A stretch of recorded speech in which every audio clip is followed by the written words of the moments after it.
Hello everyone, welcome to our latest video. Today we are actually going to talk about how you can develop your psychic abilities in order to see, hear, and feel the people that you have lost.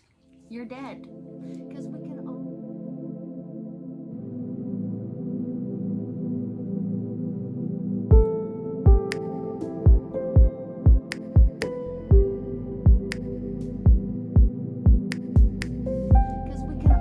see, hear, and feel our dead, and we are all actually psychic in one way, shape, or form, because we all know that we have a texturedness about us. We all know that there's some way that we can feel things that other people aren't feeling, that we can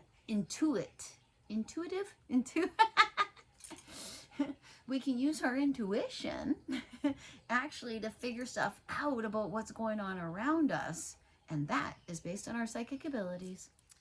How do you uncover your psychic abilities if you have absolutely no idea if you have any?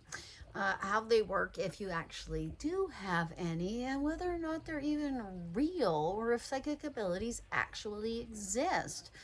That's the first thing you got to get through. You got to get through this idea that what you believe you know and what you have been told about the world around you might actually be based on what people have experienced and logically come to the terms of, rather than what we have the capacity to experience, if that makes sense.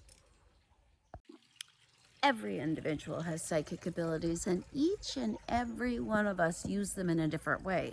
The way your psychic abilities work is a lot like the way your voice works. It's individual to you, and it is controlled by you. Your ability to look into your own psychic abilities will allow you to see the true and absolute you. One of the things you might actually want to take into account when you are hoping to receive communication from a loved one on the other side is to actually think about the person that you are trying to connect with.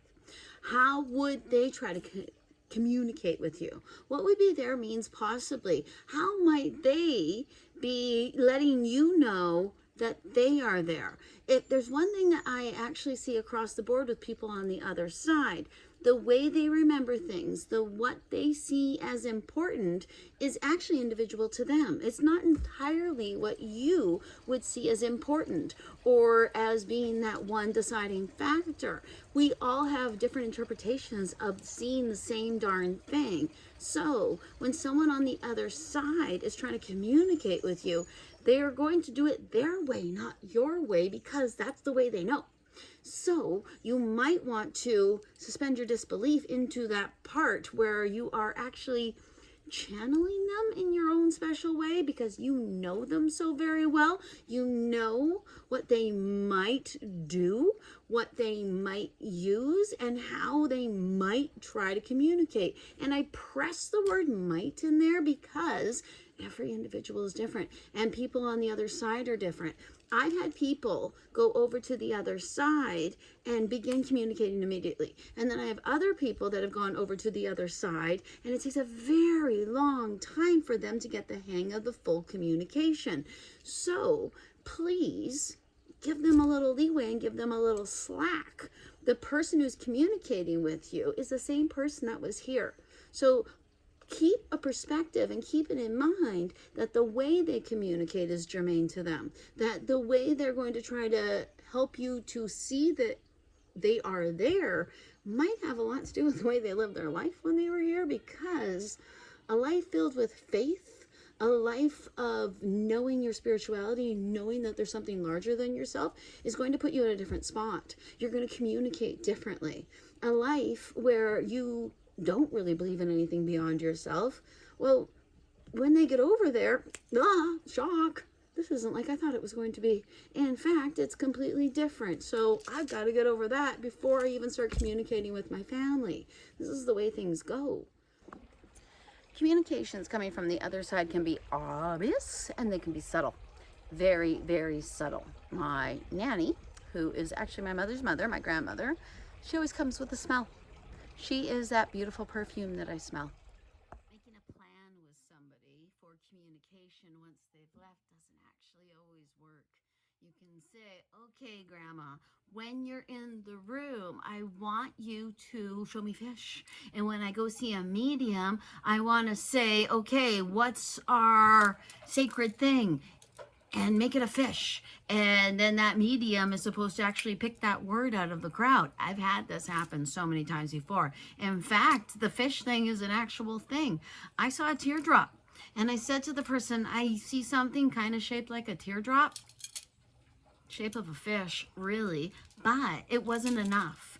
And to that person, Grandma was not communicating because she didn't say fish.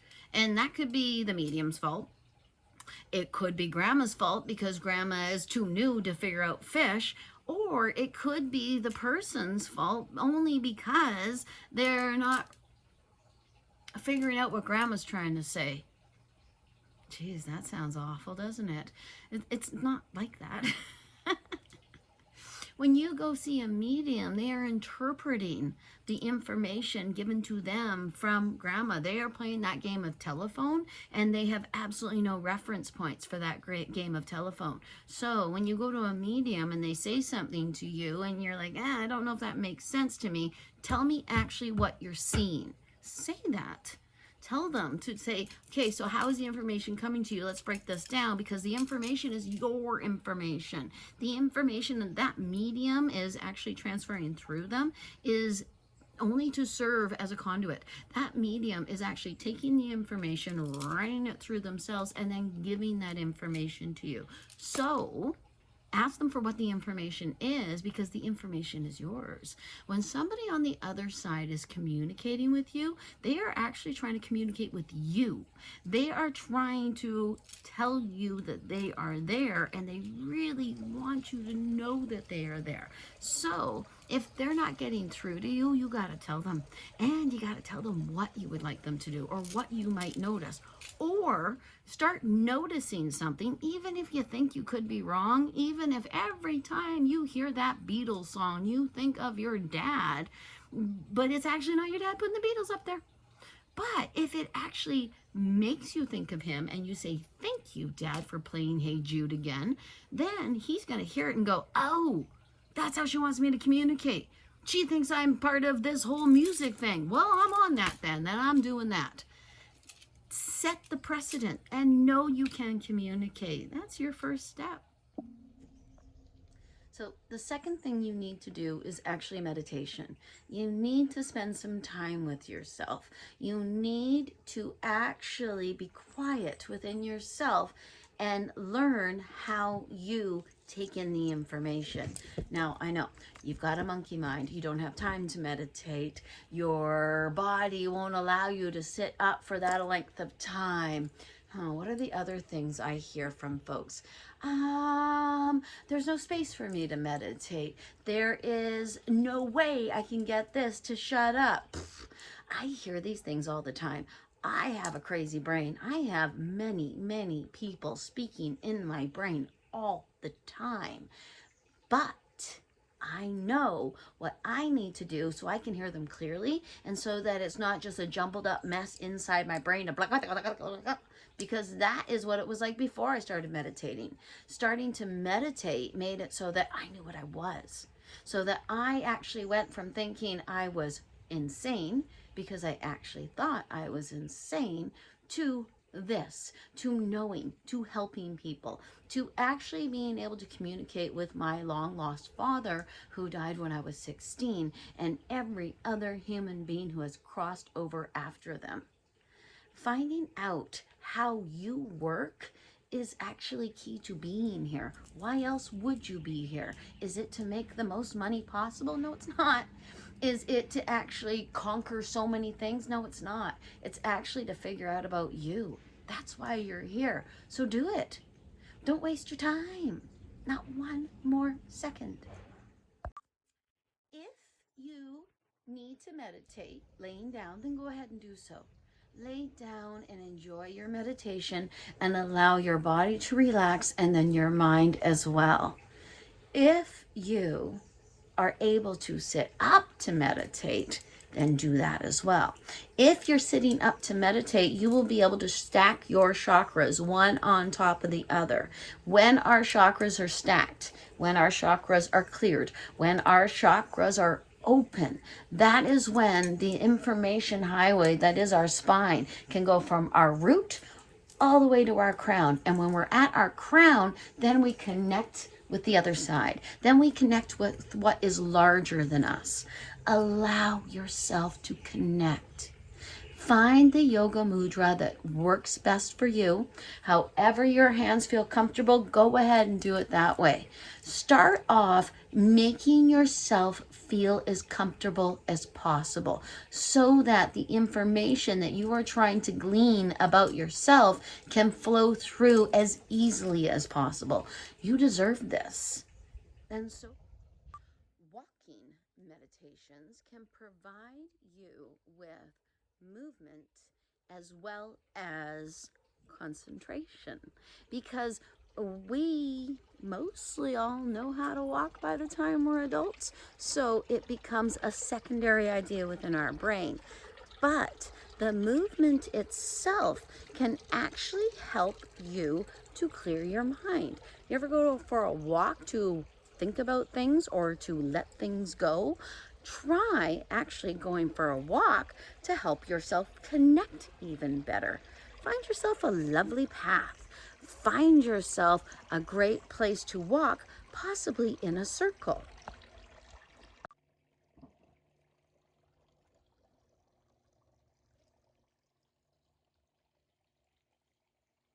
If you walk the same path or pattern every day, or at least every time you do a walking meditation, your walking meditation will be easier for you to connect with, because all of the other ideas from your frontal lobe won't be really needed. You've been there. You've done that.